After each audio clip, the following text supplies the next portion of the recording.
সকাল থেকে রাত অবধি 24 ঘন্টা 365 দিন অক্লান্ত পরিশ্রম করে মাথার ঘাম পায়ে ঝরিয়ে সুন্দর করে সংসারটাকে সাজিয়ে গুছিয়ে বসবাসের উপযোগ্য করে তোলে এবং মনের শান্তি পাওয়ার একটা ঠিকানা গড়ে তোলে।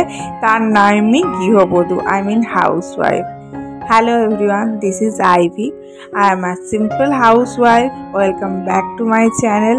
ইসাজ ডায়েরিজের একটা নতুন অধ্যায়ে তোমাদের সকলকে সুস্বাগতম জানাই। এই অত্যাধিক গরমের মধ্যে সকাল থেকে উঠে ঘরটাকে পরিষ্কার পরিচ্ছন্ন রাখার জন্য কী পরিমাণ হার্ড ওয়ার্ক করতে হয় সেই সমস্ত শেয়ার করার জন্যই আমার ডেলি রুটিনটা তোমাদের কাছে পৌঁছে দেওয়া। আশা করি ভালো লাগবে। এভরিডে সকালবেলা ঘুম থেকে উঠে রেগুলার যেটা আমার কাজ থাকে বিছানা গোছানো এবং তারপরে ব্রেকফাস্ট প্রিপেয়ার করা এবং তারপরে ব্রেকফাস্ট সেরে হাজব্যান্ড মশাই বেরিয়ে গেছে। এখন আমি লাঞ্চ প্রিপারেশনে জোগাড় করতে বসেছি। সকাল থেকে উঠে যতক্ষণ না ব্রেকফাস্টটা শেষ হচ্ছে ততক্ষণ লাঞ্চের প্রিপারেশনে হাত দেওয়া যায় না। আই ডোন্ট নো, আমার হয়তো হয় না, কারণ আমার মনে হয় ব্রেকফাস্টটা শেষ হোক, একদম ব্রেকফাস্টের ঝামেলাটা মিটে গেলে তখন লাঞ্চের প্রিপারেশনটা আবার স্টার্ট করব। আর মেয়ে এখানে বসে বসে লিচু খাচ্ছিল। এই সিজনের লিচুটা প্রচুর পরিমাণে ওঠে আর আমার মেয়ের প্রচুর ফেভারিট। আজকে হাজব্যান্ড মশাইয়ের দাবি হচ্ছে চিকেন খাবে। ও একটু বেশি চিকেন মটনে আসক্ত, একটু বেশি মাংসাশী মাংস খায়। যাই হোক, তো সেই কারণেই আমি এখানে কাটাকাটি করতে বসে গেছি যে লাঞ্চের যে চিকেনটা হবে এবং চিকেনের সাথে আরও আনুষঙ্গিক যা হবে সেটার কাটাকাটিটা করে নিই। তারপরে রান্নাঘরে গিয়ে রান্নাও বসিয়ে দেবো আর এদিকে আমি তার সাথে সাথে কাজও সারবো। মেয়ে যেহেতু আসে আমার হাতে হাতে একটু হেল্প করে দেয়। এই যে ওকে বললাম জলটা নিয়ে আয়, ও একটু জল এনে দিল। আলুগুলো কেটে কেটে ডুবিয়ে রাখছি। আমি বাটি আর ছিলার আর নাইফ এগুলো নিয়ে এসেছি, কিন্তু জলটা আনা হয়নি। তো আমার এই ছোটোখাটো কাজগুলো আমার মেয়ে খুব ভালো করে দেয় হাতে হাতে। আর দেখবে ঘরে যদি বাচ্চাটা এরকম ছোটোখাটো কাজগুলো হাতে হাতে করে দেয় তখন মনে হয় অনেকটা রিলিফ। নইলে আবার উঠতে হতো, আবার আনতে হতো, আবার একটু সময় যেত।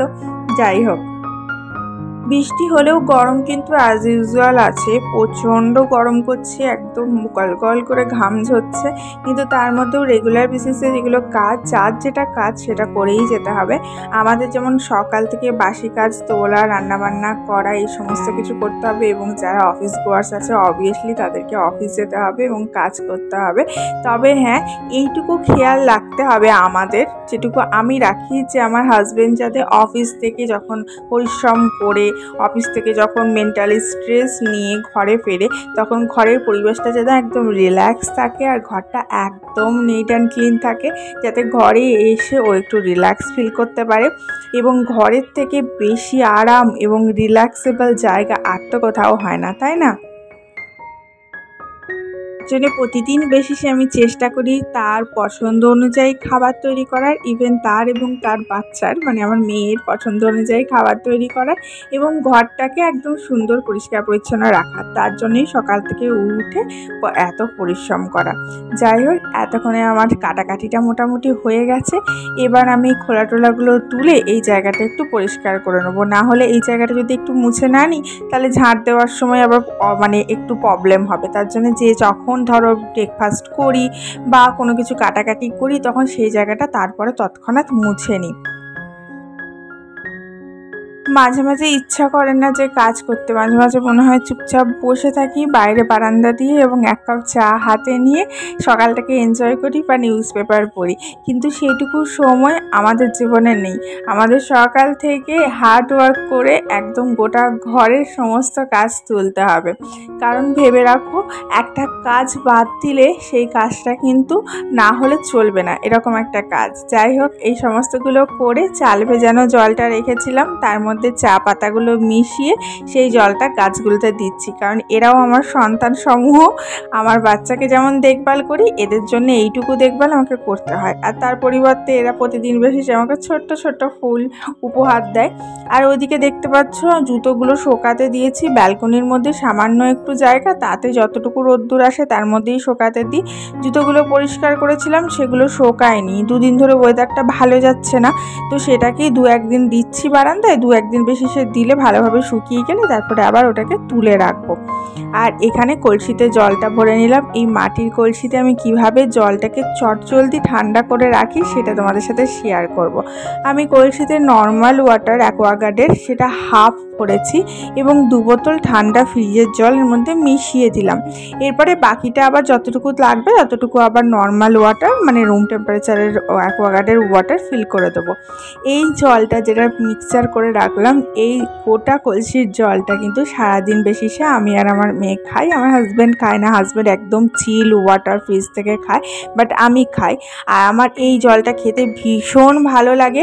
তোমরা যারা মডারেট টেম্পারেচারে ঠান্ডা জল খেতে অভ্যস্ত, চিল ঠান্ডা জল খেতে পছন্দ করো না, তাদের জন্য এটা একদম পারফেক্ট। আর আমার মেয়ের জন্য খুব সুবিধা হয়েছে, ও এখান থেকে গ্লাস ডুবি নিজেই জল নেয় আর খায়। আর বিশ্বাস করো, সারাদিন কাজের পর যখন এই 1 গ্লাস জল খায় না, কি যে ভীষণ তৃষ্ণা মেয়েটা কি বলবো। যাই হোক, এবার ডাস্টিংয়ের কাজগুলো করে নিই। এই যে আলমারিগুলো আছে, খুব ধুলো জমে যায়, বোঝা যায় না সকালের দিকে। সন্ধেবেলা যখন মেয়েটাকে পড়াতে বসি তখন দেখি হালকা হালকা ডাস্ট জমেছে, তাই সেগুলো একটু পরিষ্কার করে নিচ্ছি। একটুখানি করে কাপড় দিয়ে মুছে নিলেই সুন্দর চকচকে পরিষ্কার হয়ে যায়, কারণ এগুলো ডাস্ট প্রুফ তো। আর ডাস্ট প্রুফ, স্ক্র্যাচ প্রুফ এই আলমারিগুলো, তার জন্য ডাস্ট খুব একটা অ্যাবজর্ব করে না, ওপরটাতে হালকা করে লেগে থাকে, শুধু একটু ঝেড়ে দিলেই পরিষ্কার হয়ে যায়। এখন ড্রেসিং টেবিলটা পরিষ্কার করে নেবো। আর হাতের কাছে যা যা আছে, যেমন আমার কম্পিউটার টেবিলটা, আমার খাটের এই জায়গাগুলো, এগুলো সব পরিষ্কার করে দিই। একবার করে মুছে নিলেই ঝকঝকে তকতকে থাকে। সকালবেলা ঘুম থেকে উঠেই সোফাটা ক্লিন করে দিই, যাতে বাইরে থেকে কেউ এসে দেখতে পায় ঘরটা যাতে ক্লিন আপ রয়েছে। কারণ এসেই সে তো ডাইনিং রুমে বসবে, কিন্তু সোফাটাতে সেই মেয়ে খেলা টেলা করে এদিক থেকে ওদিক থেকে টেনাটানি করে সমস্ত কিছু অপরিষ্কার করে দেয়। বাচ্চারা ঘরে থাকলে ছুটির সময় এটাই অসুবিধা। যাই হোক, এই যে দেখো যে জায়গাগুলো ওই কভারটা ঢোকে না, সেগুলো আমি চিরুনির পেছন দিকের অংশটা দিয়ে এরকম করে টেপে টেপে দিই, সুন্দর ঢুকে যায়। আর এইভাবে পুরো কভার করে ফ্রেশ করে রাখি আমি সোফাটা, যাতে সোফাটা দেখে মনে হয় যেন নিট অ্যান্ড ক্লিন রয়েছে।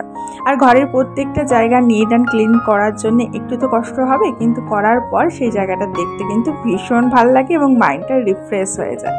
এরপরে আমি ঘরটা মুছে নিচ্ছি।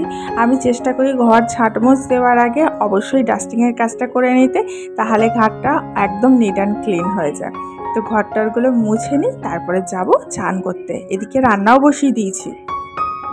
আমার কাছে দূরে যে যেখান থেকে ভিডিওটা দেখছো, অবশ্যই প্লিজ একটা লাইক দিও আর ভিডিওটাকে তোমার বন্ধুবান্ধবের সাথে শেয়ার করে দিও। আমি ততক্ষণে চানটা সেরে আসি, আর তুমি সাবস্ক্রাইব করে দাও আর বেল নোটিফিকেশনটা ক্লিক করে দাও আমার চান করতে করতে। আর শোনো, যারা এগুলো করে নিয়েছো, এই যে চান করে ফ্রেশ হয়ে এলাম, ফ্রেশ মাইন্ডে ফ্রেশ ভালোবাসা তাদের সকলের জন্যে। চলো এবার একটু ভাতটা বেড়ে নিই, খেতে হবে তো, খিদে পেয়েছে। আজকে আমার ফেভারিট খাবার আছে, নিম বেগুন করেছিলাম, গন্ধরাজ লেবু, কাঁচা লঙ্কা, স্টিম রাইস। এটা চুল নয় গো, এটা নিম বেগুনের নিম পাতার একটা অংশ। আর করেছিলাম লাল লাল মুরগির ঝোল, আর এখনকার সিজনে মিষ্টি মিষ্টি আম আর টক দই উইথ সুগার। আমার আবার গন্ধরাজ লেবুটা দিয়ে ভাত মেখে খেতে না ভীষণ ভালো লাগে। ময়ূক মুখার্জি কমেন্ট করেছিলেন, দুপুরের ভাতে মাংসের ঝোল ভাত হলে আর কি চাই। একদমই তাই, আমারও তাই, একদম মাংসের ঝোল ভাত হলে আর কিছু চাই না। কিন্তু নিম বেগুন বা উচ্ছে ভাজা এরকম একটা এক্সট্রা জিনিস রাখবার পাতে চেষ্টা করে থাকি, কারণ প্রথমে ওটা দিয়ে খেয়ে তারপরে মাংস দিয়ে খেতে বেশ ভালো লাগে, তাই না? আর আলু ছাড়া মাংসের ঝোল আমার একদম পোষায় না, আমি সবেতে আলু দিয়ে আমার বেশ ভাল লাগে। এবার চলো তোমাদের দেখাই আমি ভাতটা কী করে মাখিয়ে খাই, যেটা কিন্তু ভীষণ টেস্টি লাগে, তোমরাও ট্রাই করতে পারো। মাংসের ঝোল নেবে, আলু নেবে, 1 পিস মাংস নেবে, তার মধ্যে গন্ধরাজ লেবুটাকে একদম নিগড়ে নেবে, তারপরে সেটাকে ভালোভাবে মাখিয়ে তারপরে মুখে দেবে, দেখবে অসাধারণ টেস্ট লাগে। আর যারা লঙ্কা খাও, এর সাথে একটু লঙ্কায় কামড় দেবে, এর থেকে বেশি ভালো জিনিস আর কিছু পাওয়া যাবে না পৃথিবীতে। আর যারা অবশ্যই ননভেজ পছন্দ করে না, তাদের জন্যে এটা স্কিপ করতে হবে, তারা ভেজ খেতে পারে। দুপুরবেলা একটু হেভি খাওয়া হয়েছিল, তাই সন্ধেবেলা আমাদের ফেভারিট কোক নিয়ে এসেছিলো হাজব্যান্ড মশাই, সেটাই দিচ্ছে, বলছে কোক খাও হজম হয়ে যাবে। কোক খেতে আমার মেয়েটা আবার ভীষণ ভালোবাসে, জানি এগুলো খাওয়া একদমই ভালো না, কিন্তু কোক আর স্প্রাইটের প্রতি ওর প্রচুর নেশা। তো ওই নিয়ে এসছে, আমি খুব একটা পছন্দ করি না, বাট খেলাম, ভাল লাগছিল। আর কোক খেতে বেশ ভাল লাগে এই গরমের দিনে, ঠান্ডা ঠান্ডা একটু স্প্রাইট কোক খেলে বেশ ভেতরটা জুড়িয়ে যায়। আমার অবশ্য গ্লুকন ডিটা বেশি পছন্দের। যাই হোক, ভিডিওটা কেমন লাগলো অবশ্যই কমেন্ট করে লেখো, ঠিক আছে, জানিও।